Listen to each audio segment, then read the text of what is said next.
film Story of Kale gitu ya, dan itu berbarengan dengan ada sel 1111 Harbolnas gitu. Jadi aku mengkolaborasikan jadi konten ini. Terus ada juga ini Among Us, terus yang terakhir itu kalau teman-teman ingat waktu itu ada rame-rame ospek online di salah satu universitas gitu. Itu sih, ini yang konten harian Sambat. Terus yang di Instagram aku juga bikin konten promosi kelas Sambat. Nah, kelas Sambat ini salah satu produk dari Sambat. Jadi kan followers ini tuh follow Sambat karena mereka tuh pengen sambat gitu kan. Tapi dari Sambatnya sendiri, dari NKSTHI itu kita pengennya followers itu nanti bisa punya solusi atas sambatannya mereka gitu. Jadi dibikinlah kelas Sambat ini sebagai program. Di sini tuh emang ide dasar topiknya itu ya dari keluhan-keluhan yang dirasakan sama followers gitu. Nah, aku bikin konten promosinya di Instagram itu bentuknya carousel gitu. Kira-kira 5-10 slide gitulah. Isinya buat narik teman-teman ini buat akhirnya nanti beli tiket kelas Sambat dan join gitu. Terus ada juga ini konten promosi toko sumber Sambat. Nah, toko sumber Sambat itu sebenarnya kayak official merchandise dari Sambat gitu. Nah, di situ tuh produk-produknya yang pertama itu kayak ada buku yang tadi udah diterbitin, nah sama yang baru-baru ini keluar itu ada masker. Aku promosi masker ini kemarin bikin carousel di Instagram. Terus yang terakhir ini konten kerja sama brand. Sebenarnya ini tuh semacam endorse gitu ya teman-teman. Jadi kayak nanti ada klien, ada brand yang ngasih brief gitu, mau endorse di Sambat. Nah, yang ada di layar ini waktu itu project-nya GoPay. Gitu. Terus aku di produk komunikasi kedua itu aku bikin di Twitter juga, itu aku juga promosi kelas Sambat, tapi kalau di Twitter kan lebih interaktif ya. Jadi bentuknya thread, aku bikin copy thread-nya gitu untuk kelasnya. Ini yang atas ada kelas toxic relationship kalau nggak salah. Terus yang bawah itu public speaking. Ada juga yang dalam bentuk single tweet teman-teman. Jadi ini fungsinya tuh buat ngeblas gitu, buat ngingetin kalau kita tuh lagi ada kelas loh, teman-teman bisa join. Bentuknya single tweet gitu. Kira-kira tuh satu kelas tuh bisa 30-an single tweet gitulah per bulan. Nah, yang ini proyek kerjasama juga, di Twitter juga ada. Biasanya ini buat klien-klien yang pengen naikin hashtag gitu, jadi mereka endorse-nya di Twitter NKSTHI. Nah, ini produk komunikasi yang ketiga, agak beda. Karena emang di awal ini di rancangan, di form A, aku nggak merancang mau bikin produk komunikasi ini. Terus ketika aku masuk Sambat, mereka bilang, nanti kamu harus bikin produk komunikasi, produk yang bakal merangkum kegiatan magangmu, dan kita bakal pakai produk itu seterusnya gitu. Awalnya aku mikir mau program gitu kan, mau program aja apa ya, tapi ternyata di Sambat tuh udah cukup banyak program yang dijalanin, kayak kelas Sambat, terus ada juga kayak radio show, kuliner-kulineran gitu juga udah ada. Nah, terus akhirnya kepikiran bikin produk fisik. Pertama-tama juga kepikirannya, apa bikin t-shirt aja, aku sempat coba bikin copy t-shirt beberapa kali, tapi nggak di-approve sama supervisorku. Akhirnya yang terakhir aku bikin card games ini. Card games ini tuh kartu permainan, tapi basisnya tuh kata-kata. Gitu, teman-teman. Jadi aku mengkonsep ini permainannya mau seperti apa, rules-nya seperti apa, itu aku yang konsep, sama aku bikin copy kata-katanya di 140 kartu yang ada ini. Dibagi jadi 4 kategori. Gitu. Oke, nah tadi udah soal produk komunikasinya, tentang refleksi. Menurutku matkul yang paling banyak membantu, ya ada 4 ini. Yang pertama ada penulisan naskah digital, itu membantu banget di produksi konten harian Sambat itu karena kita kan harus nyari isu-isu terbaru yang berkembang di masyarakat. Nah, itu dipelajarin di PND gitu. Supaya nanti ngaruh juga ke engagement di kontennya itu. Terus ada matkul komunikasi pemasaran terpadu, ini aku ngambil konsep marketing mix 7P-nya, terutama di promosi buat konten kelas Sambatnya. Terus ada juga matkul PMKP, itu ngaruh di konten produksi kelas Sambat sama kerjasama brand. Karena kan Sambat itu punya Instagram dan punya Twitter. Kalau ketika mereka mau promosi di kelas Sambat dan toko sumber Sambat, itu dua media tadi jadi own medianya mereka. Jadi mereka bebas nih ngatur konten promosinya kayak apa gitu kan. Mau ditayangin jam berapa. Sementara kalau buat konten kerjasama brand, NKSTHI ini bakal jadi paid media dari klien yang mau endorse gitu. Terus yang terakhir itu matkul manajemen merek. Nah ini tuh cukup membantu di produksi konten kerjasama brand karena pas dapat brief itu kita harus memahami dulu nih brand positioningnya si klien ini seperti apa, mereka biasa menyampaikan konten itu seperti apa. Nah nanti baru diterjemahin di key message-nya itu yang tetap kita produksi sesuai dengan identitas Sambat juga. Nah ini yang aku dapat nih selama aku magang. Pengalamannya tentu aja flow kerja. Walaupun Sambat itu nggak pure digital agency, tapi karena berada di bawah RWE, jadi itu mengadopsi flow kerja dari digital agency gitu kan. Nah, itu hal baru yang aku dapat banget karena mau kerja digital agency itu kita harus benar-benar siap dikontak kapanpun gitu. Kayak jam berapapun nanti diingetin, Desi kamu bikin tweet tentang ini ya, jam segini deadline-nya. Kayak ya kita harus siap dihubungi kapanpun kayak gitu. Terutama aku juga WFH kan kemarin. Terus aku juga dapat pengalaman teamwork yang keren banget karena di Sambat ini kan aku jadi content writer. Aku tuh berdampingan dengan tim desain gitu kan. Jadi aku kerjasamanya di situ. Ketika aku pengen mengkonsep konten sesuatu, aku harus bilang nih, aku pengennya dibikin kayak gini kayak gini. Awalnya emang kayak wagu gitu sih, kayak takut kan, apalagi anak magang mau nyuruh bikin konten kayak gini tuh agak takut gitu, tapi lama-lama kebiasa. Terus pengetahuannya yang pertama itu tentang marketing. Nah ini aku belajar banget gimana caranya kita tuh ngejual sesuatu dengan identitas kita gitu kan. Sambat tuh udah punya identitas sendiri, jadi menurutku juga kalau pengen jual sesuatu tuh tinggal cari sesuatu yang tren aja dan bikin itu jadi identitas Sambat gitu. Kayak masker itu waktu itu lumayan cepet sold out sih dari konten yang aku bikin itu. Terus juga menaikkan trending topik di Twitter. Ini aku belajar gimana caranya. Kadang-kadang tuh buat jadi trending topik tuh kita perlu bikin sesuatu yang kontroversial juga. Jadi nggak bisa adem ayem kayak gitu, terus jadi trending topik. Kadang-kadang kita perlu bikin sesuatu yang kontroversial. Terus keterampilan itu manajemen waktu, ini hubungannya sama flow kerja tadi. Kadang-kadang ketika aku harus mengerjakan, maksudnya aku punya kerjaan harian kan, bikin konten. Terus di kontak, Des kamu harus bikin tweet tentang ini, deadline jam segini ya. Kayak gitu kita harus tahu prioritas mana yang harus didahulukan. Terus yang pasti keterampilan copywriting tuh jadi tambah naik gitu ya. Terutama aku pas awal masuk itu nggak tahu pas di kompetensi tes kalau Sambat itu sebenarnya punya ciri khas menyampaikan konten dengan bahasa Jawa. Nah, aku sendiri itu ya paham sih bahasa Jawa, tapi nggak pernah aku menulis dalam bahasa Jawa gitu. Jadi ini yang aku pelajarin banget di Sambat gitu, gimana nulis bahasa Jawa juga. Sambat ini kan tonnya negatif ya teman-teman, maksudnya sambat aja kan mengeluh gitu kan. Nah, kalau mengeluh biasa, misalnya kayak ngeluh sekolah gitu mah gampang bikin kontennya. Tapi akan menjadi susah ketika kita harus mempromosikan sesuatu. Mempromosikan sesuatu itu kan kita harus menonjolkan keunggulan dari produknya gitu kan. Nah, tapi kita tetap harus menyampaikan keunggulan itu melalui tone yang negatif yang sesuai identitas Sambat. Itu yang aku pelajarin juga.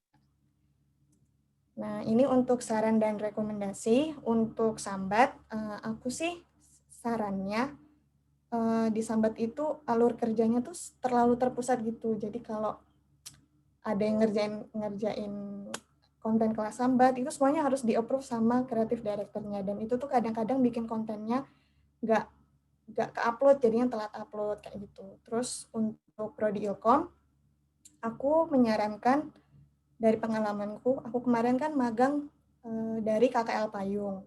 Aku menyarankan KKL Payung ini untuk terus diadakan seterusnya karena ini cukup membantu gitu buat aku. Mungkin ada juga teman-teman yang pengalaman organisasinya tuh nggak sebanyak teman-teman yang lain gitu kan ya. Nah, jadi ketika mau nyari magang kesulitan, nah KKL Payung ini membantu banget, terutama buat aku. Untuk teman-teman yang mau magang, sarannya yang pertama teman-teman itu harus punya sikap inisiatif. Karena terutama ketika teman-teman mau nggak tahu harus melakukan apa gitu kan, teman-teman harus inisiatif tanya gitu. Karena kalau teman-teman nggak tahu, terus teman-teman nggak nanya, kerjaan itu tuh nggak bakal selesai gitu kan. Kalau teman-teman nanya kan pasti dibantu. Itu inisiatif yang pertama. Dan kalau teman-teman yang mau magang di Sambat, saranku teman-teman harus menajamkan skill penulisan pada tone yang negatif seperti yang aku jelaskan tadi. Begitu. Terima Sambat. Ya, Terima kasih. paling penting itu yang terakhir ini, terima sambat. Siap kamu terima sambat. Nanti untuk didiskusikan selanjutnya. Oke, kita lanjut langsung ke Brian ya. Yang lain silahkan loh untuk bertanya di chat atau nanti raise hand silahkan. Oke, Brian, silahkan.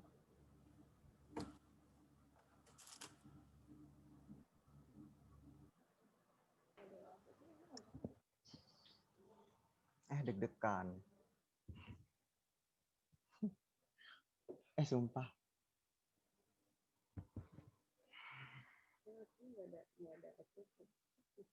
Oke, suara saya terdengar jelas ya, Miss Vita ya. Oke. Assalamualaikum warahmatullahi wabarakatuh. Salam sejahtera buat kita semua. Terima kasih semuanya sudah menyempatkan waktu untuk hadir di seminar KKL saya hari ini. Dan kebanggaan banget ada Pak Andre juga. Terima kasih banyak Pak Andre sudah mau bergabung. Oke. Kali ini saya akan sharing terkait dengan aktivitas sosial media spesialis di Direktorat Jenderal Pendidikan Tinggi Kementerian Pendidikan dan Kebudayaan Republik Indonesia. Langsung saja. Agenda kita, saya akan membahas terkait dengan Direktur Jenderal Pendidikan Tinggi, lalu capaian pembelajaran saya selama kurang lebih hingga laporan ini saya buat itu 54 hari, lalu ada refleksi dan saran rekomendasi juga saya akan berikan. Nah, paling pertama terkait dengan Direktorat Jenderal Pendidikan Tinggi terlebih dahulu, ini tidak terlepas dari Bapak Presiden Jokowi. Mengapa? Karena pada periode Bapak Jokowi yang pertama di Kabinet Kerja di 2014, itu Direktorat Jenderal Pendidikan Tinggi itu berada di bawah Kementerian Ristek Dikti atau Riset Teknologi dan Pendidikan Tinggi.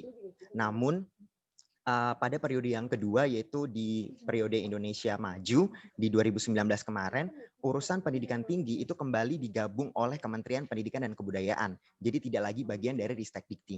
Nah, kalau dulu Ristek Dikti itu namanya juga bukan Dirjen Dikti, tapi Dirjen Belmawa. Nah, di bawah Dirjen Belmawa itu ada Direktorat Pembelajaran, Kemahasiswaan, dan Penjaminan Mutu. Tapi ketika bergabung kembali ke Kemendikbud, itu berganti nama menjadi Direktorat Jenderal Pendidikan Tinggi.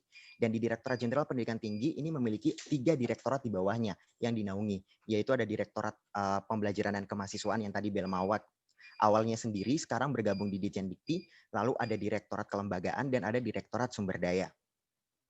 Nah, selanjutnya ini ada fungsi Dirjen Dikti. Fungsi Dirjen Dikti ini berdasarkan Peraturan Menteri Pendidikan dan Kebudayaan nomor 45 tahun 2019 pasal 137 yang mana ini berkaitan dengan perumusan kebijakan di bidang pendidikan tinggi mulai dari pembelajarannya, kemahasiswaannya, kelembagaannya. Kelembagaannya itu berarti universitas atau perguruan tingginya, lalu sumber dayanya itu terkait dosen dan tenaga kependidikan, lalu terkait pemberian izin penyelenggaraan perguruan tinggi swasta, pelaksanaan evaluasi dan pelaporan bidang pendidikan tinggi, hingga pelaksana fungsi lain yang diberikan oleh Menteri yang mana saat ini di bawah naungan Nadiem Makarim, Menteri Pendidikan. Nah, kalau untuk struktur bagiannya sendiri itu berdasarkan dari Peraturan Menteri Pendidikan dan Kebudayaan nomor 22 tahun 2020 tentang Rencana Strategis Kementerian Pendidikan dan Kebudayaan 2020-2024, di mana itu ada Kementerian Pendidikan dan Kebudayaan Republik Indonesia, lalu di bawahnya ada Direktorat Jenderal Pendidikan Tinggi, lalu ada Sekretariat Direktorat Jenderal Pendidikan Tinggi, dan di bawahnya itu ada 3 naungan direktorat yang tadi saya sebutkan, yaitu ada Belmawa, Kelembagaan, dan Sumber Daya. Nah, lalu posisi saya sebagai anak magang itu ada di mana sih? Sebenarnya kami itu ada di Sekretariat Direktorat Jenderal Pendidikan Tinggi. Nah, di bawah sekretariat itu ada kehumasan, dan kehumasan itu terbagi lagi menjadi ada 3 tim atau 3 bagian, yaitu ada kerjasama, publikasi, dan media sosial. Sebenarnya kalau kerjasama itu istilahnya humas, tapi versi versi Inggris, versi luar negeri. Jadi mereka yang mengurusi urusan-urusan yang berkaitan dengan perizinan dengan luar negeri atau instansi dari luar negeri melakukan webinar yang bersifatnya internasional dan lain sebagainya. Kalau tim publikasi itu sebenarnya humas. Mereka melakukan berita, mereka mendokumentasi Kok putus-putus, Bre? sebagainya. Di media sosial itu saya, nah di tim media sosial sendiri itu tim sosial media spesialis, ada desain, video, dan motion. Kemungkinan. Halo, Teh, sekarang sudah nyambung lagi? Ya, sudah. Halo, sudah nyambung lagi? Oke, saya ulangi. Jadi di tim media sosial itu ada sosial media spesialis, ada desain, ada tim videographer dan motion. Nah, sebenarnya tidak menutup kemungkinan teman-teman dari tim media sosial itu juga melakukan tugas dari tim publikasi. Karena hingga saat ini itu ada, udah enggak putus-putus kan, Miss? Udah. Nah, sebenarnya tidak menutup kemungkinan tugas dari tim media sosial itu juga melakukan tim publikasi, tapi kita tidak sampai membuat press release dan menulis berita di laman media sosial, di laman Dikti. Jadi kita tuh bisa mengikut liputan berita, mendokumentasi, karena ada beberapa kegiatan juga bahkan yang diikut sertakan itu teman-teman dari tim media sosial seperti itu. Oke, selanjutnya ini yang paling penting banget sih teman-teman, ini kebanyakan mahasiswa, apakah teman-teman itu sudah mengikuti akun media sosial dari Dikti? Karena ini penting banget, maksudnya teman-teman tuh mahasiswa Indonesia, dan kalau teman-teman nggak follow akun-akun dari Dikti tuh kayak keterlaluan sih, karena itu informasinya semua terkait dunia teman-teman gitu, dunia pendidikan tinggi teman-teman, bahkan urusan teman-teman nanti mau jadi wisuda pun itu juga nanti ada urusannya juga sama Ditjen Dikti. Jadi kayaknya penting banget, ayo sekarang follow tuh, ada Instagramnya, ada Twitter, ada Facebook, ada apalagi tuh, ada YouTube-nya, di subscribe ya teman-teman, itu ada laman Dikti juga. Oke. Nah, selanjutnya sebenarnya secara umum pengelolaan media sosial itu sebenarnya seperti ini. Jadi dari first meeting kami dikasih tahu terkait dengan pengelolaan media sosial itu seperti ini, yaitu ada brainstorming, lalu content plan, ada penyusunan copy content, caption design, lalu proses unggah, monitoring, dan evaluasi. Tapi proses unggah sayang sekali pada batch ini kami tidak memiliki kesempatan untuk menjadi seorang admin. Ini kelemahannya sebenarnya. Jadi proses unggah tidak dilakukan oleh kami anak magang, melainkan melalui user dan supervisor kami. Nah, monitoring dan evaluasi kami juga sebenarnya cuma melihat dari komentar-komentar setiap postingan atau konten yang kita unggah, lalu kita bisa jadikan konten apa lagi nih dari komentar-komentar tersebut. Sebenarnya seperti itu, dan evaluasinya tuh lebih ke evaluasi akhir bulan, jadi cuma bulanan doang. Seperti itu. Oke, langsung aja masuk ke capaian pembelajaran. Ini ada beberapa produk yang saya cantumkan, ada communication strategi dan hingga ke digital campaign. Kita akan bahas satu persatu teman-teman. Yang paling pertama communication strategy dan KPI. Nah, jadi di sini sebenarnya paling awal dari social media spesialis itu merancang strategi komunikasi, mulai dari objektifnya seperti apa, goals-nya, hingga key message di bulan tersebut itu kita mau pakai apa. Nah, sebenarnya yang paling sulit itu adalah menentukan key message. Kenapa? Karena key message ini harus bisa mewakili 3 direktorat tadi. Nah, kami kemarin bulan November itu nggak dapat warning sih, tapi di remind dari atasan kayak, kok bulan November ini key message kalian, konten-kontennya dominan ke Belmawa, ke kemahasiswaan. Nah, untuk perguruan tinggi dan untuk sumber dayanya mau seperti apa nih untuk dosennya kayak gitu. Nah, terus KPI itu juga memegang peranan penting sebenarnya buat kami dan teman-teman dari tim desain, karena dari KPI ini kita bisa menentukan nih target setiap minggunya, setiap bulannya kita mau memproduksi berapa konten dan jenis kontennya seperti apa. Misalkan kita juga sadar bahwa kita kalau sebagai audiens media sosial kita juga nggak mau melihat yang grafik-grafik terus kan, pasti kita mau lihat yang ada motionnya, kita melihat yang ada videonya. Nah, KPI ini menentukan sampai segitu detailnya. Jadi kita menentukan benar-benar kayak dalam bulan ini konten untuk hari besar nasional, misalkan kita punya ada 15 konten, maka misalkan 10-nya motion, 5-nya sisanya itu adalah poster seperti itu. Next, ini sebenarnya timetable, ini sebenarnya simple banget, sederhana doang, kayak kalender biasa, lalu kita masukin setiap konten yang kita mau, masukin ke setiap kalender itu, ini sebenarnya memantau supaya lebih mudah aja setiap harinya kita bisa ngelihat konten-konten apa aja yang akan kita naikkan, dan ini diakses oleh semua tim media sosial, dan mereka bisa ngeklaim langsung konten mana yang mereka mau pegang. Next, ini content plan, mungkin tidak terlalu terlihat Tapi ini sebenarnya penyusunan ide yang lebih detail. Jadi kayak lebih terperinci mulai dari tanggal dan waktu yang mau diunggah, jenis kontennya seperti apa, topik deskripsinya kayak gimana, saluran yang digunakan itu mau Instagram kah, Twitter kah, YouTube kah, Facebook kah, lalu copy kontennya seperti apa dan captionnya seperti apa. Sebenarnya content plan ini merupakan salah satu hal yang krusial karena ini part yang paling rawan buat teman-teman dari desain. Karena teman-teman desain kan kadang mereka hanya copy paste. Nah, copy paste itu kadang yang italic itu nggak keikut, yang titiknya, koma itu dari kami tim sosial media spesialis harus benar-benar memperhatikan, lalu kata asing harus di italic, harus di bold dan lain sebagainya. Connection is unstable. Masih terdengar jelas ya, Miss ya? Koneksinya. Oke. Selanjutnya ini ada copy content dan caption. Sebelumnya copy content itu adalah teks yang disematkan dalam konten, lalu caption itu deskripsi yang digunakan untuk melengkapi grafis yang diunggah. Jadi biasanya kita buat copy content tuh misalkan judulnya slide 1 nih, slide pertama kan biasanya untuk media sosial atau Instagram itu bisa carousel kan. Jadi kayak multi slide. Jadi kayak slide satunya judulnya apa, slide 2 judulnya apa, terus isinya apa, slide 3 sampai slide terakhir, dan slide terakhir biasanya memuat terkait dengan sumber atau referensi, kayak gitu. Nah, lalu kalau captionnya itu kayak formatnya tuh selalu pasti kayak halo Insan Dikti, hi Insan Dikti, seperti itu. Lalu paragraf pertama biasanya pembuka, pengantar, nanti paling terakhir itu dilengkapi dengan CTA atau call to action. Jadi kayak sampai caption pun juga kita harus mengerti formatnya, call to actionnya mau apa, seperti itu. Nah, hingga sejauh ini 54 hari saya kerja, itu saya sudah memproduksi ada 54 konten dan 42 copy konten, 54 konten yang mana 42 copy konten dan 52 caption. Lalu untuk konten-kontennya sendiri itu ada terbagi menjadi 5, nanti kita akan breakdown satu persatu. Nah, dari awal kita juga sudah dikasih tahu kalau misalkan kriteria topik kita itu yang paling pertama harus engaging, lalu yang kedua tidak berpotensi menimbulkan keresahan dan merusak citra lembaga, lalu yang ketiga sesuai dengan situasi dan kondisi, lalu yang keempat bersifat informatif dan bermanfaat. Nah, ini yang pertama konten informatif. Guys.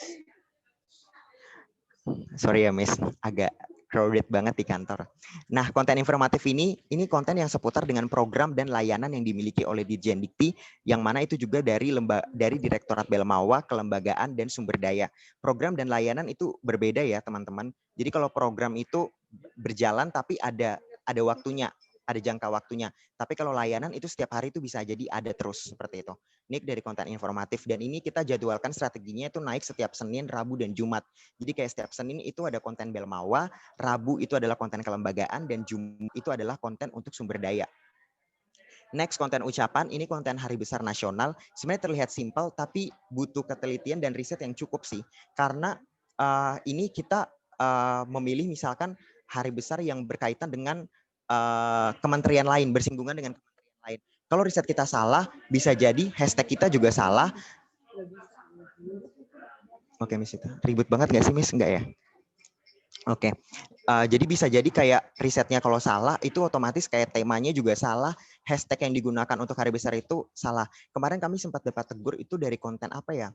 Entah Hari Kesehatan Nasional atau apa gitu. Jadi itu kayak hashtagnya kita tuh salah. Kita tidak mengikuti atau riset dengan baik. Jadi kayak itu kan bersinggungan langsung dengan Kementerian Kesehatan kan. Terus habis itu misalkan Hari Pahlawan itu Kementerian Sosial. Jadi biasanya kita harus ngecek press release yang mereka keluarkan 3 hari sebelumnya atau 2 hari sebelumnya untuk memuat tulisan konten, walaupun di copy kontennya cuma tulis Selamat Hari Listrik Nasional, Selamat Hari Pahlawan. Tapi itu menurut kita risetnya harus benar-benar detail sih. Seperti itu. Next, engagement content. Ini konten-konten yang kita rancang yang sesuai dengan key message kita. Misalkan di bulan November kemarin kita upgrade your skill as student. Jadi kayak misalkan kita ngangkat konten kayak keterampilan yang penting untuk masa depan itu seperti apa sih, keterampilan di 4.0, 5.0, lalu kayak mitos dan fakta mahasiswa yang aktif organisasi sejak kuliah itu seperti apa, terus habis itu upgrade skill melalui kayak setelah kita fresh graduate, cara penting buat CV, cara mengirim email untuk fresh graduate, seperti itu sih. Jadi ini konten-konten yang istilahnya ringan yang bisa kita produksi dan ini dijadwalkan setiap hari.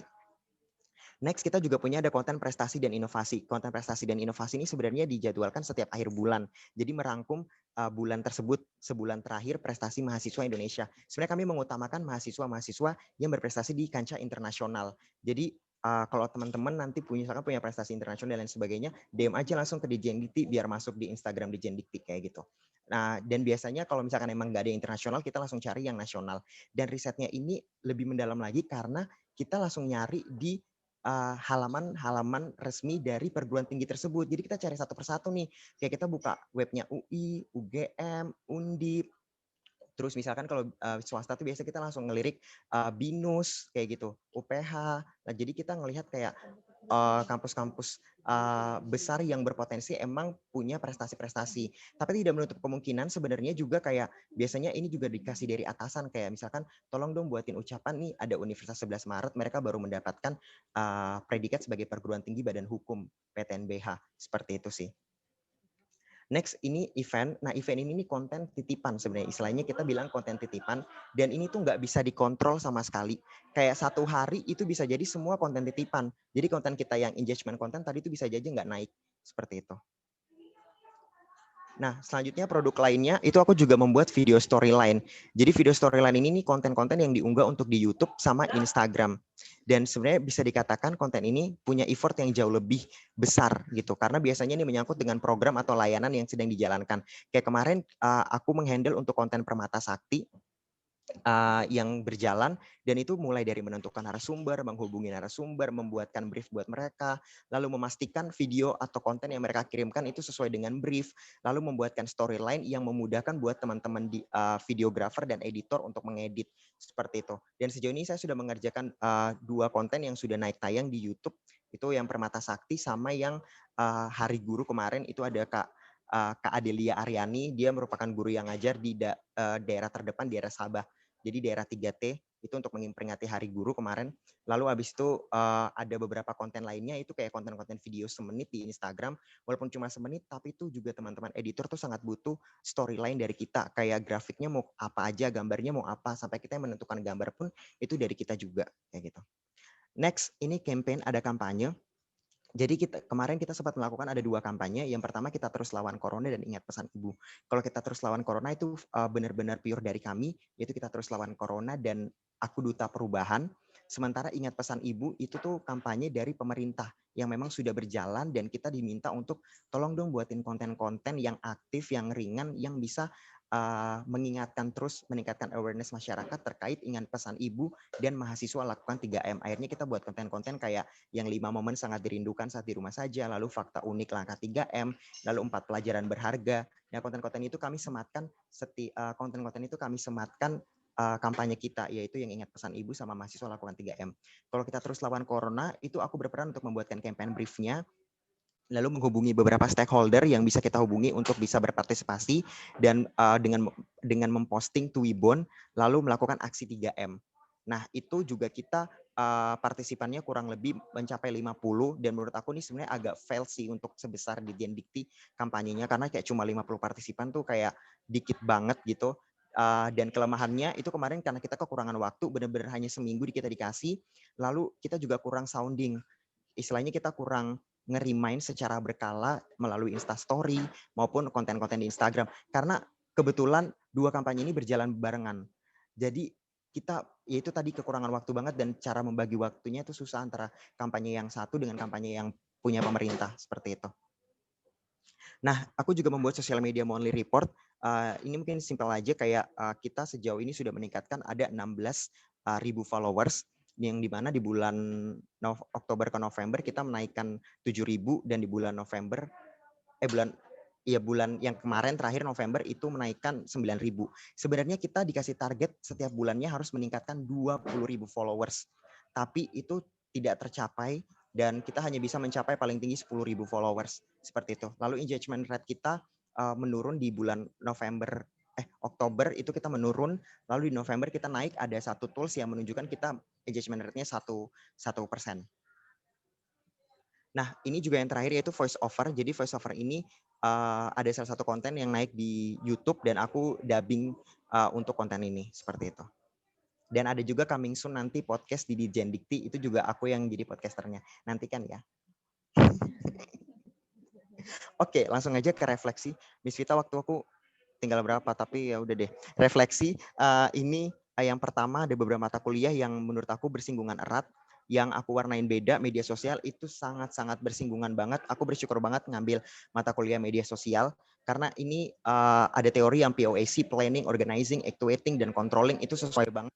Mulai dari kita perencanaan strategi, KPI, terus habis itu buat copy konten, sampai pengunggahan, habis itu kita evaluasi dan monitoring, itu termasuk dari POAC.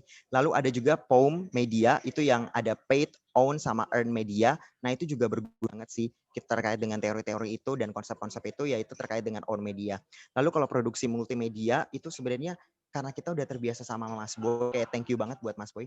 Kayak kita tiap minggu kan harus kontennya 8 misalkan ya, banyak banget, dan itu tuh kontennya harus untuk artikel, untuk podcast, lalu untuk Instagram dan Twitter. Nah dari situ tuh kita udah belajar banget kayak gimana cara menentukan satu topik tapi angle-nya beda-beda. Nah itu berguna banget sih sekarang ketika kita membuat konten di Instagram, kita harus menentukan angle-angle gitu. Nah ini juga sebenarnya udah aku temukan juga di penulisan naskah jurnalistik sama Mbak Lewi terkait angle dalam menulis. Nah itu juga berguna banget ketika kita buat thread di Twitter sama kita buat caption di Instagram. Kayak misalkan kontennya sama, tapi harus di-remind terus. Nah akhirnya kita buat angle lagi nih yang beda ketika kita nulis caption itu. Lalu kalau penulisan naskah digital kemarin itu sempat belajar kayak gimana cari konten dari Google Trends kan. Nah kita cari kayak lihat trafficnya Google Trends. Nah itu kemarin kita sempat memberlakukan itu beberapa kali, kayak kita harus ngelihat Google Trends-nya lagi apa, lagi naik, dan kita gunakan itu.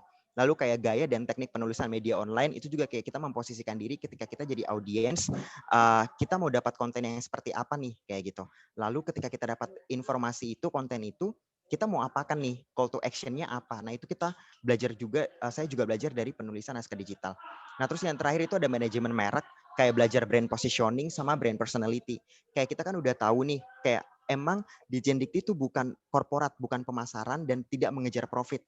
Akan tetapi dari awal kita udah di warning kalau misalkan kita buat konten jangan sampai yang bisa mengganggu stabilitas lembaga, citra lembaga seperti itu.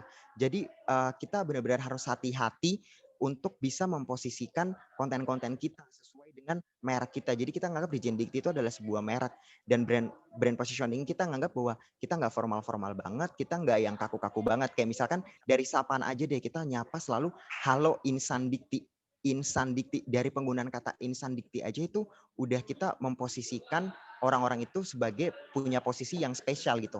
Maksudnya bukan yang gimana-gimana. Karena perlu diketahui juga stakeholder kita itu bukan hanya mahasiswa, tapi ketika kita bicara tentang kelembagaan itu ada rektorat, ada dosen, lalu ada tenaga kependidikan, pustakawan gitu. Jadi dari yang tingkat tertinggi itu juga itu bagian dari stakeholder kita di dunia pendidikan tinggi.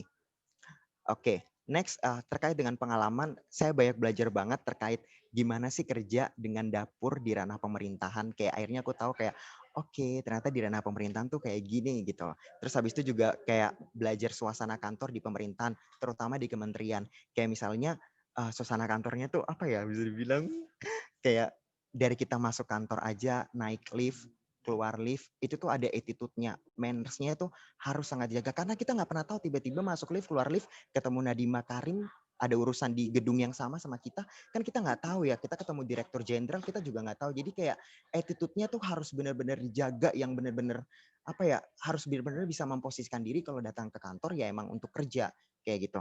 Lalu ini merupakan pijakan pertama banget untuk berkarir sebagai sosial media spesialis sih, walaupun gak banyak banget yang sebenarnya bisa dieksplor, tapi menurut aku ini pijakan pertama banget yang bagus gitu.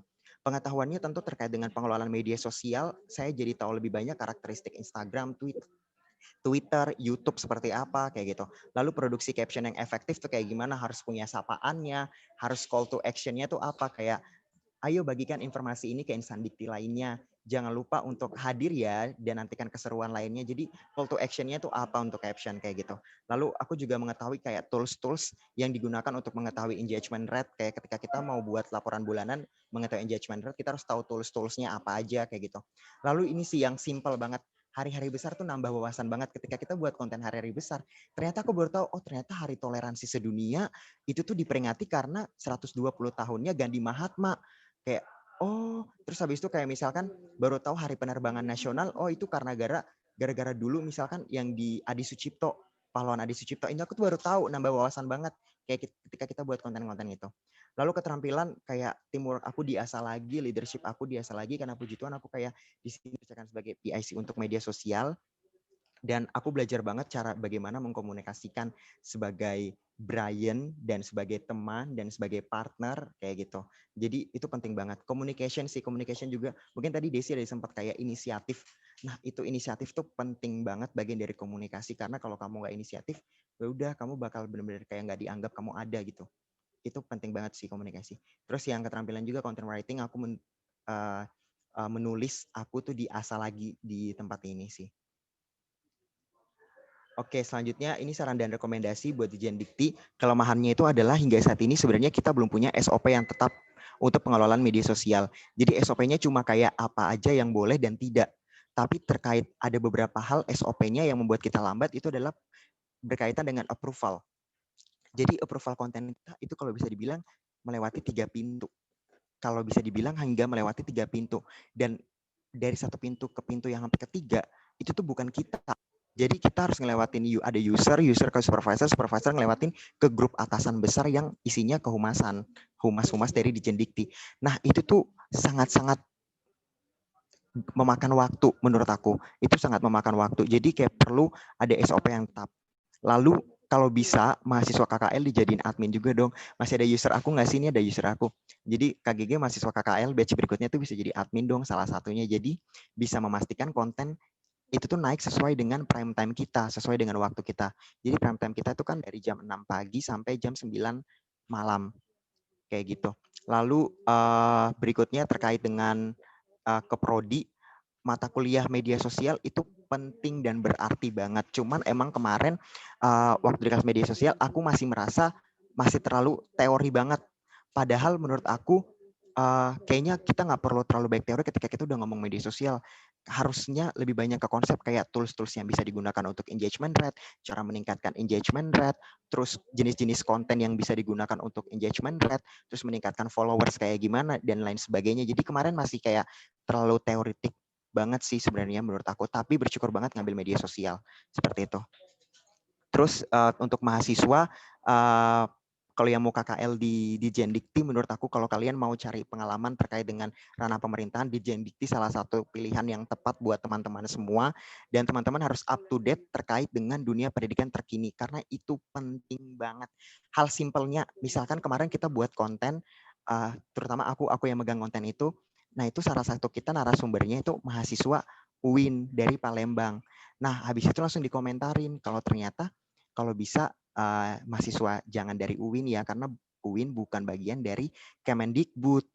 Aku kan kaget, kayak aku baru ngeh kan kayak, oh aku pikir ya semua perguruan tinggi di negeri ini tuh ya di bawah Kemendikbud, ternyata tuh enggak, dan kita harus utamakan emang yang stakeholdernya emang bagian dari kita di bawah Kemendikbud. Jadi kayak hal sesimpel itu tuh pengetahuan, hal sesimpel itu harus teman-teman ketahui perguruan-perguruan tinggi yang ada di Indonesia. Terus habis itu perbanyak skill aja sih terkait dengan media sosial, kayak pahami setiap karakteristik yang ada dari Instagram, Twitter, Facebook, YouTube, itu maunya mereka tuh apa. Kayak gitu sih. Oke, sekali lagi terima kasih banyak yang sudah mau bergabung. Saya nunggu pertanyaan-pertanyaan kerennya, dan saya lebih tertarik lagi untuk sharing lebih banyak buat teman-teman semua, buat Miss Vita dan Pak Andre kalau masih ada ya. Terima kasih atas kesempatannya Miss Vita. Oke, terima kasih Desi dan Brian, tepuk tangan untuk presentasinya ya, menarik sekali dengan desainnya juga bagus-bagus. Nah, sekarang kayaknya sudah ada pertanyaan, saya dahulukan dari chat, dari siapa ini? Praba apa ya? Untuk Desi dulu ya. Nama bisa baca sendiri kan Des? Langsung dijawab aja Des. Oke. Silakan dibaca pertanyaannya. Kan pertanyaannya nih ya, kan nama NKSTHI mirip sama NKCTHI. Pernah ada permasalahan nggak dari kemiripan itu? Oke. Untuk ini sampai hari ini sih belum pernah ada permasalahan. Malahan ketika NKCTHI itu akhirnya memproduksi film, ya kan? Kan pertama dari buku dulu terus bikin film. Nah, pas memproduksi film itu, Sambat itu bahkan diminta untuk bantuin promosi gitu, teman-teman. Jadi sampai hari ini sih belum pernah ada permasalahan itu. Berarti posisinya mereka ini ya kayak kerjasama ya, sejajar gitu kan. saling Ya. saling membutuhkan. Dari NKCTHI sendiri ternyata masih membutuhkan ini bantuan promosi dari mereka ya. Ya, berarti melihatnya secara positif, tidak sebagai pesaing negatif ya. Ya, betul. Oke. Hanya itu sih pertanyaan dari yang lain. Silakan saja yang lain sambil saya bertanya, atau mau raise hand silakan. Ada Pak Andre, silakan juga Pak. Kalau dari Desi itu, kamu kan tadi bilang untuk saran kan ada kata terpusat ya. Kamu melihatnya terpusat, kalau bisa ada pembagian tugas. Nah, di tempat Brian tadi kan ada kehumasan sendiri dibagi menjadi ada kerjasama dan lain-lain kayak gitu. Nah, bayanganmu misalnya kamu ditanya oleh dari supervisormu, kamu ditanya apa usulanmu kalau tidak terpusat? Gini, Miss, maksudnya di divisi kreatif director itu kan di bawahnya masih ada content writer, masih ada desain gitu. Nah, semuanya itu tuh harus approve ke kreatif director kan. Nah, menurutku tuh harus dikasih kepercayaan gitu loh buat masing-masing divisi ini buat apa ya namanya, berkreasi dengan idenya sendiri ya. Tapi tetap di bawah guidelines-nya yang udah ada sih gitu. Jadi misalnya dibagi menjadi divisi, dibagi menjadi apa sama apa? Kamu ada usulan kategori apa? Oh, enggak, maksudnya enggak dibagi divisi. Divisi udah ada, cuma kepercayaannya itu Miss yang masih kurang disambat itu. Kayak harus approve ke atas itu yang bikin nggak efektif. Jadinya kayak kalau mau upload itu tuh suka kelewat-kelewat gitu loh, Miss. Harusnya berhenti di mana? Ya di masing-masing divisi itu udah ada kepercayaan gitu sih, bayangannya. Oh ya, jadi nggak usah langsung keluar dari divisi ya, di atasnya ya, langsung aja dipercaya di situ. Oke. Saya lanjut ke Devina ya.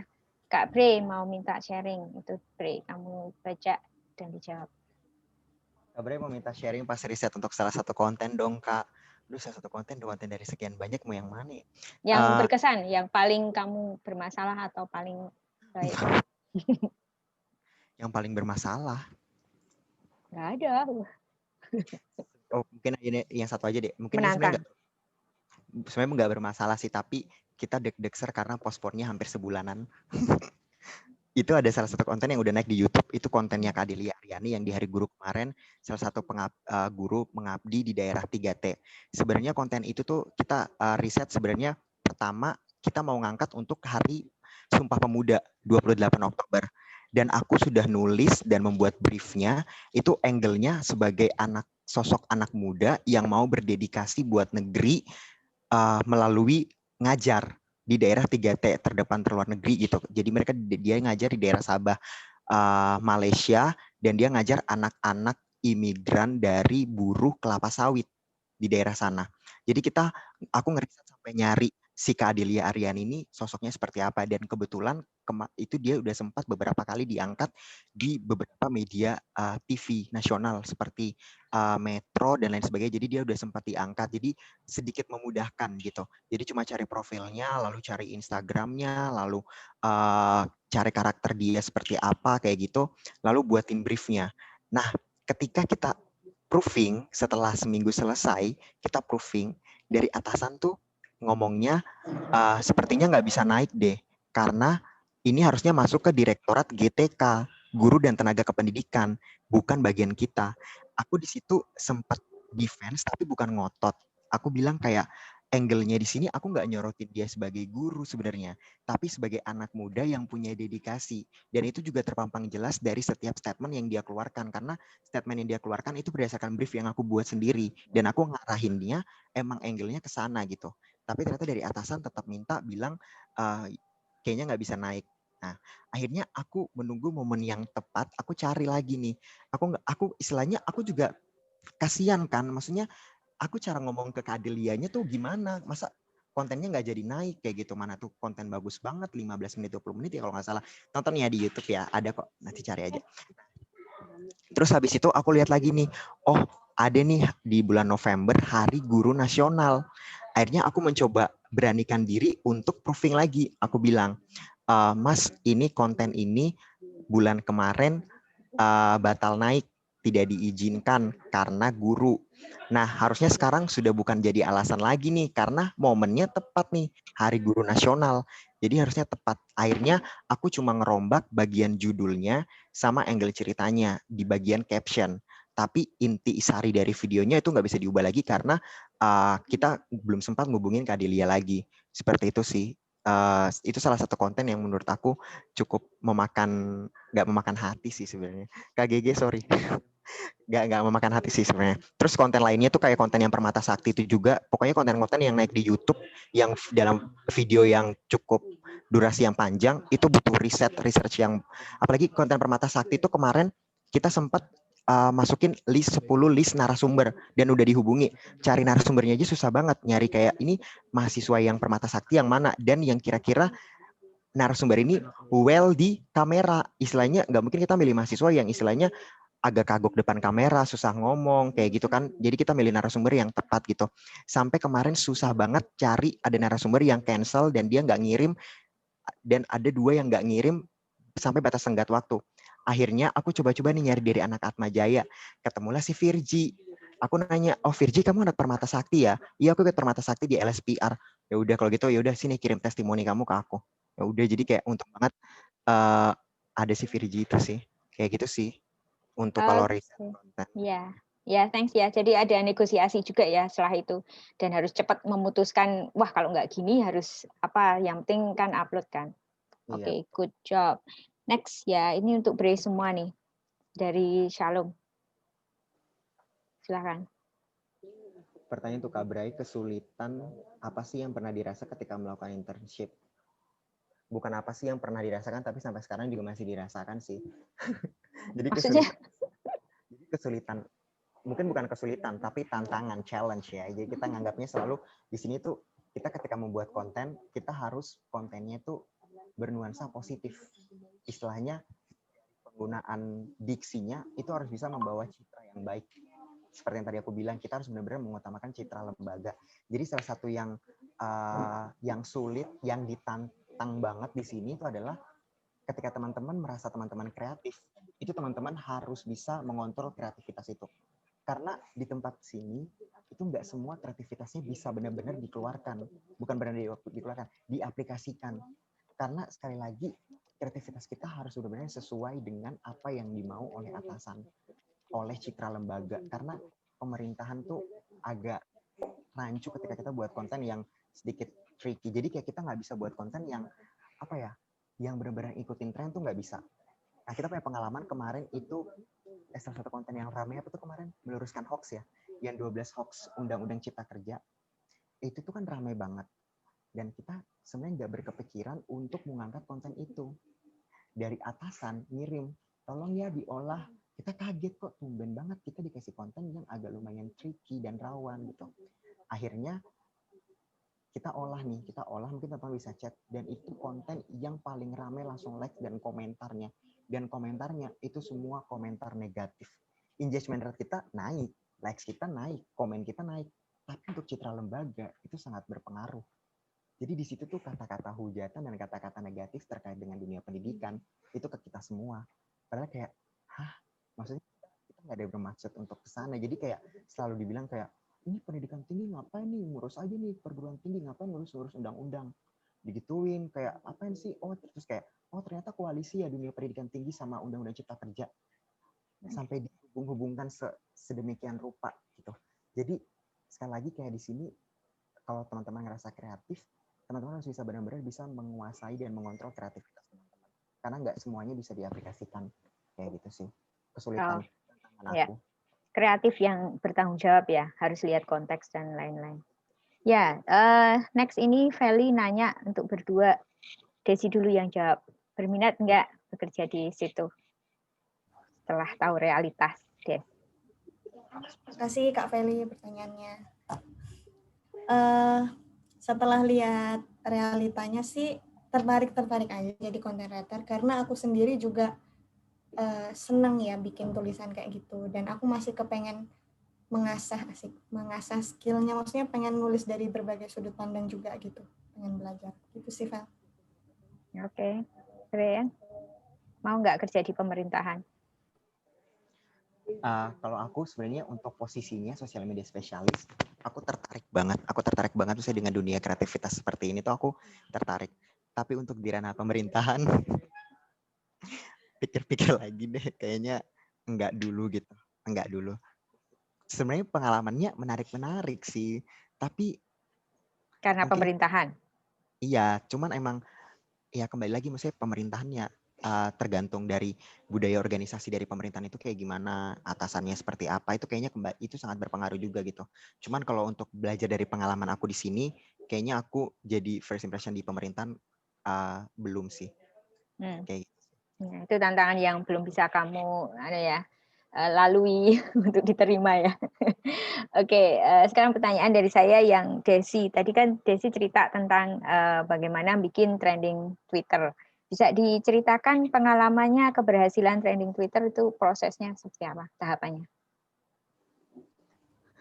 Untuk training Twitter ini sebenarnya aku nggak dapet job desk itu, Miss. Tapi aku ngelihat gimana caranya teman-teman yang lain di divisi ini bikin trending topik, terutama kreatif directorku sendiri. Yaitu caranya, Miss. Misalnya, karena Sambat ini kan udah punya apa ya, influence gitu di Twitter terutama. Nah, jadi ketika misalnya ada isu apa gitu, mereka pasti komen. Maksudnya akun kita komen gitu. Nah, itu bisa bikin salah satunya jadi trending topik, itu pertama. Terus kita bikin sesuatu yang kontroversi, tapi tentunya tidak bikin konten yang terlalu sensitif juga. Kayak waktu itu kita bikin trending topik soal seblak, karena waktu itu kita bikin konten seblak nggak enak gitu doang, Miss. Seblak nggak enak, terus habis itu langsung trending seblak gitu. Yang pasti bikin kayak perdebatan sih di sosial medianya gitu. Tapi nggak mengandung sara ya, jadi Ya, tetap betul. dihindari. Berarti yang pertama itu lebih ke eksistensi kan, jadi nggak ada trending, akun itu muncul di trending itu gitu. Iya.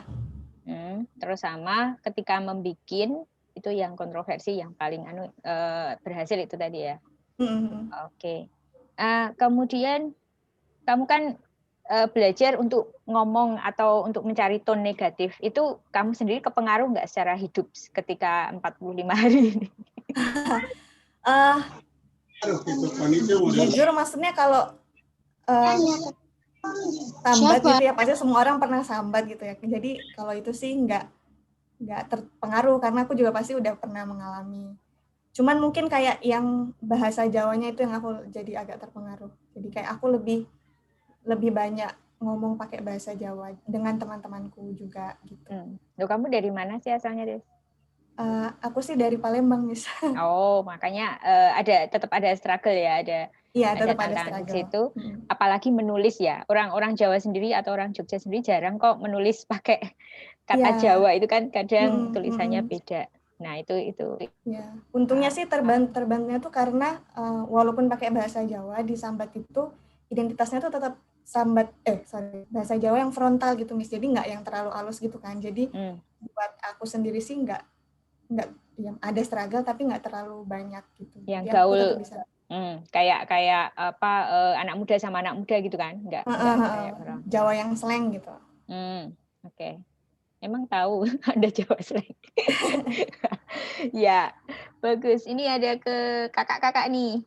Bagaimana membangun teamwork yang baik walaupun KKL itu singkat. Ini bagus pertanyaannya, cuma 45 hari kok bisa produk komunikasinya seperti itu, teamworknya gimana? Bre dulu. Oke. Kalau aku untuk bisa diam? Oke. Galak banget. Galak kok. Aku baik hati kan di sini. Oke. Nah, jadi kalau untuk bangun teamworknya tuh bersyukur banget mereka. Maksudnya kembali lagi sih kayak maksudnya anak-anaknya tuh di timmu itu benar-benar bisa bisa diajak ngobrol nggak gitu. Maksudnya apa ya, enak aja sih anak-anaknya. Jadi dan puji Tuhannya aku juga kan luring. Jadi maksudnya ada 2-3 kali ke kantor gitu. Sejauh ini jadwalnya Rabu sama Jumat kayak gitu. Cuman kan emang ada beberapa kesempatan yang kayak kita juga ikut sertakan dinas luar kantor. Nah, jadi itu kayak jadi momen banget buat kita saling kenal nih satu sama lain, sama kayak cari tahu karakter, oh gimana karakternya kayak gini, dia nggak bisa kayak gini kalau misalkan lagi momen kayak gini. Nah itu jadinya kayaknya kita benar-benar harus bisa mampu menempatkan diri sih dan ngelihat situasi masing-masing teman-teman kita. Tapi sejauh ini karena emang enak aja sih diajak kerja sama. Jadi kayak misalkan ketika aku lagi riweh, aku pasti minta tolong, tolong dong, ini Shopee nggak dia? Misalkan Shopee nih, Shopee tolong dong bantuin ini kayak gitu. Terus habis itu misalkan karena Shopee udah riweh lagi nih, misalkan ada Dita nih, temanku. Dita, tolong dong kayak gini. Nah, jadi mereka tuh juga mau nerima kayak gitu. Apa sih Sultan? Sultan mau disebut juga. Lah itu ternyata teman-temannya udah kenal duluan ya sebelum ke sana. Ada Sofi, ada yang lain. Maksudnya yang Enggak, sama yang baru. Hah? ini semua masih baru kenal semua tuh pas di sini. Dan mereka tuh anak Jabodetabek semua, Miss. Aku yang dari luar. Jadi kadang aku yang dicibir-cibirin gitu. Kayak gitu. Jadi, tapi enak sih, maksudnya menurut aku cara bangun teamworknya tuh yang pertama ya kenali sama karakter masing-masing sih. Walaupun emang kayaknya untuk mengenali karakter orang tuh 45 hari tuh nggak cukup. Tapi paling tidak cara kerja mereka kita udah tahu gitu. Mereka Jadi kayak ada gini. kayak kegiatan kayak makrab tidak sengaja gitu ya, pergi bareng kemana gitu kan? Ya benar, karena beberapa kali kita kemarin juga ada beberapa kegiatan dinas di luar kayak ada event gitu, jadi kita anak magang juga diikut sertakan. Akhirnya kayak tidurnya kan sekamar, terus habis itu malam-malam kita main kartu remi bareng sampai jam 3 pagi. Jadi kan kita saling tahu nih karakternya, sambat-sambatnya kayak gimana, kayak gitu. Jadi kita saling mengenal sih, itu membantu banget untuk teamwork juga. Office-nya diperlukan ya. Terus kalian saling follow-follow di Instagram juga kayak gitu kan? Banget Ya. gitu. Ya, berarti sampai ke sana. Des, gimana Des? Oke, kalau buat aku, mungkin karena aku work from home juga ini salah satu struggle-nya gitu ya, teman-teman. Karena kita ketemunya emang cuma via Zoom doang, terus juga cuma lewat grup. Nah, jadi di sini tuh kita harus nerapin yang Bray bilang tadi sih, kita harus pintar-pintar menempatkan diri. Kayak di awal-awal kan aku sebagai anak magang gitu kan, aku harus ngerti nih posisiku di sini sebagai anak magang. Kayak aku nggak boleh terlalu sok lah ya, walaupun aku punya ide, tapi kalau misalnya harus disampaikan dengan cara yang tepat kayak gitu. Terus apa ya? Tapi enaknya juga sih karena di Samba tuh lingkungan kerjanya tuh nggak terlalu formal gitu, Miss. Karena emang teman-teman kerjanya tuh kira-kira seumuranku gini lah. Jadi kayak lebih enak aja sih kalau komunikasi gitu. Jadi gampang juga teamworknya. Kalau aku sih lebih ke nyari topik yang sama gitu loh, kayak kalau mau deket sama orang tuh aku kayak harus mencari persamaan dengan dia, jadi kayak gampang connect-nya gitu. Kalau out of office-nya ada nggak? Misalnya dalam bentuk, misalnya kalian ya kayak aku tadi tanya follow-followan di Instagram, terus habis itu melakukan sesuatu yang berbeda dari yang di kerjaan, ada nggak? Oh, waktu itu pernah sih kita kayak kumpul bareng gitu di luar, dan itu ya cuma nongkrong gitu doang sekali. Kalau secara daringnya ada nggak? Misalnya Nggak ada. bikin grup, nggak ada ya. Jadi tetap agak terbatas juga ya. Oke. Karena work from home. Ya, Pak Andre tanya nih. Bersinergi enggak? Itu aku silahkan dikomentari. Singkat aja, Bre, dulu. Ini ya terkait pembelajaran selama di FISIP ya, refleksinya. Tadi refleksinya udah aku sampaikan juga Pak Andre, jadi banyak banget. Nggak apa-apa. Demi Pak Andre aku mengulangi lagi. Aku suka Pak Andre banget. di belakangmu nggak? Pak Andre di belakangku. Kamu di kantor mana sih? Ya aku di kantor ini, kantor Dikti. Oh, nanti tour the office ya? Virtual tour gitu ya. Terus? Nah, jadi pembelajarannya banyak banget, mulai dari mata kuliah, itu konsep-konsep teori-teorinya berguna banget. Sama yang paling terpenting sih menurut aku ketika memagang, itu kan keaktifan kan. Dan sebenarnya aku puji Tuhannya sudah banyak diasah melalui keaktifan pengalaman organisasi di kampus. Nah, jadi kayak menurut aku teman-teman yang masih sekarang aktif, manfaatkan waktu keaktifannya dengan sebaik mungkin, karena ketika nanti pas terjun ke dunia kerja melalui magang misalkan, wajah baru dari dunia kerja yang teman-teman pertama kali hadapi, yaitu keaktifan itu. Jadi kayak berguna banget sih, dan menurut aku sejauh ini di FISIP itu sangat menyupport semuanya gitu loh. Oke. Oh, singkat 3 kata aja ya katanya. Itu terlalu singkat, mau lamar Pak. Ya, Brian sambil memikirkan 3 kata paling penting apa ya? Des, 3 kata, Des. 3 kata ya, pokoknya bersinergi banget gitu Pak. Berapa persen? 100 ya? Ya 100. Oke. Nah, ini aku sebenarnya punya pertanyaan buat Brian nih. Kok kamu ini UAJ itu di bawah Kemendikbud nggak sih? Iya. Lah kok UAJ kamu nggak ngangkat UAJ itu gimana? maksudnya nggak ngangkat apanya dulu nih, Miss? Apapun. Oh, apapun. Aku ngangkat kemarin aku sampai Permata Sakti itu 2 mahasiswa UAJ loh. Oh, iya tapi nggak langsung ya UAJ sampai ketulis di situ ada UAJ kan kamu nulis ada UNS ya 11 Maret ya atau apa itu? Aku lupa. Pokoknya ada universitas lain. Tapi di setiap perkenalannya mereka juga ini kok nyebutin universitas, bahkan yang dari anak TI yang kemarin di Permata Sakti itu dia kemarin ikut lomba menang apa ya kalau nggak salah, makanya aku pilih dia untuk sharing testimoni tentang Permata Sakti itu, dan dia pakai alma mater Atma Jaya. Kalau yang kamu bilang tadi DM tadi loh, itu sebenarnya bisa kan Atma Jaya dari akunnya UAJY Instagram itu terus nge-DM ada berprestasi gitu, memungkinkan sekali ya di Iya, dan repost.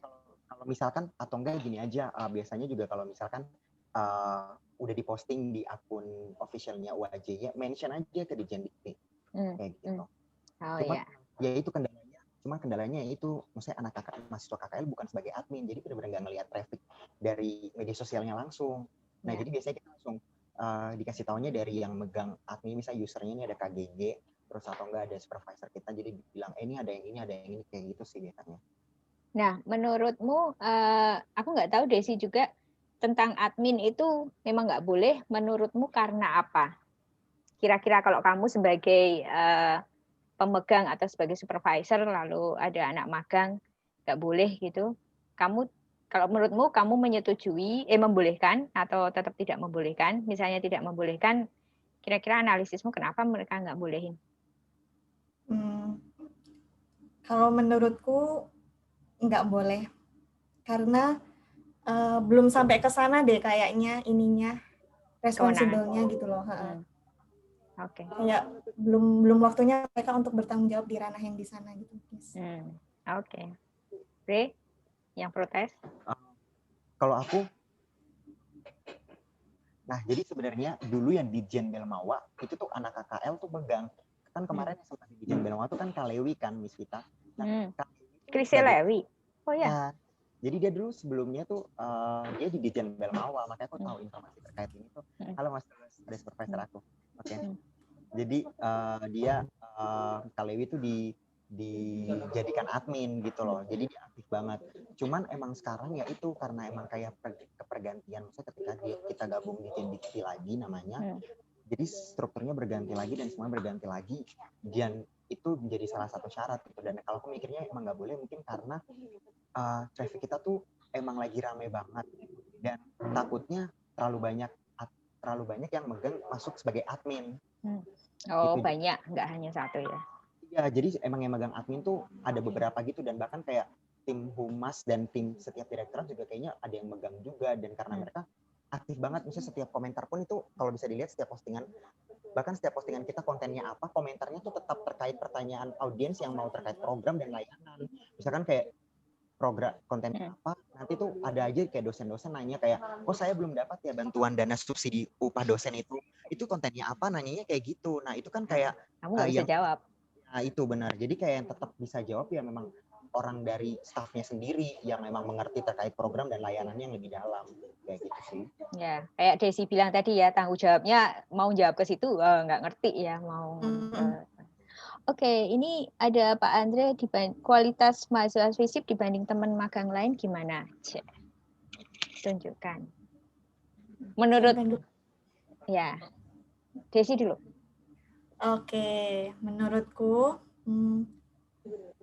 aku sih pas magang cuma aku doang ya, maksudnya orangnya nggak ada yang lain. Ya berarti tapi dibandingkan emang, pekerja yang tapi lain. emang pekerja yang lain tuh emang masih ada yang dari univ lain gitu kan. Nah, menurutku sih waktu awal-awal nih pas kompetensi tes kan aku dites terus seminggu awal gitu. Supervisorku bilang, oh kamu cepat juga ngikutin ngikutin identitasnya Samba tuh kayak kamu cepat juga. Pertama itu kayak aku dibilang cepat. Oh paham, fast learner gitu. Fast learner, maksudnya gampang adaptasi gitu, Miss. Pertama dibilang, menurutku aku juga merasakan itu sih. Terus yang kedua, inisiatif tadi. Menurutku itu jauh banget dibanding yang lain gitu. Yang lain nunggu, kamu udah maju duluan. Ya, kayak gitu. Dan itu bagus ya, maksudnya itu memang yang mereka inginkan ya. Betul. Bagus. Ya, bisa untuk testimoni ya Pak Andre. Jadi yang pertama fast learner, yang kedua inisiatif. Loh, aku udah menimbang 2 kata. Brian apa? Ntar mereka lagi pada ngomongin makan, coba. Ntar dulu. Ya, berarti kamu... Ayo Bray, roasting teman-teman magangmu. Nggak enak banget di situ aku ngomong kayak gitu. Soalnya Aku tahu. Jadi kayak kamu ngomongin yang lain aja, gimana caranya. Tapi intinya terkait dengan kualitas kita dari FISIP Atma Jogja, menurut aku nggak kalah sih. Maksudnya ketika pertama aku dapat, maksudnya keterima puji Tuhan itu, terus aku ngelihat kayak yang lainnya, anak LSPR, anak Unpad, lalu anak Universitas Negeri Jakarta, ya nggak sih, Politeknik Negeri Jakarta. Maksudnya dan itu mereka anak-anak kota metropolitan yang gede, dan sedangkan aku dari Jogja kayak oh my god gitu, aku bisa nggak ya kayak gitu. Tapi kayak setelah tahu dan aku kayak dipercayakan sebagai PSC Media Sosial dan ngelihat kinerja dengan yang lain, aku optimis banget sih mahasiswa FISIP jauh lebih keren sih menurut aku. Dan bersyukurnya aku dibanding teman-teman yang ada di sini, aku punya pengalaman organisasi jauh lebih banyak dibanding mereka. Followers Instagram aku juga jauh lebih banyak dari mereka. That's right. Kalian harus aku itu ya. Oke. Ya, minimal itu. Tapi kerennya tadi apa? Masih abstrak. Kerennya tuh apa ya? Maksudnya kayak dari... Aduh, Bre, hilang. Halo.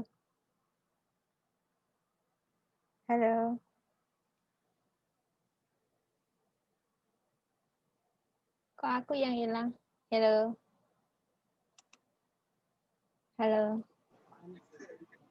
Halo, aku yang hilang nih malahan. Oke, gimana kerennya apa? Ulang lagi dong. Aku hilang ya. Jadi kerennya tuh, maksudnya kan biasanya ada orang yang kayak menonjol doang, tapi karena emang dia punya pengen dominan gitu. Tapi ada juga yang menonjol karena kelihatan kualitas, dan aku percaya kayak aku di sini tuh menonjol karena kualitas, dan di sini juga kelihatan banyak ada yang menonjol karena emang pengen dominan doang. Itu sih kerennya menurut aku. Oke, good.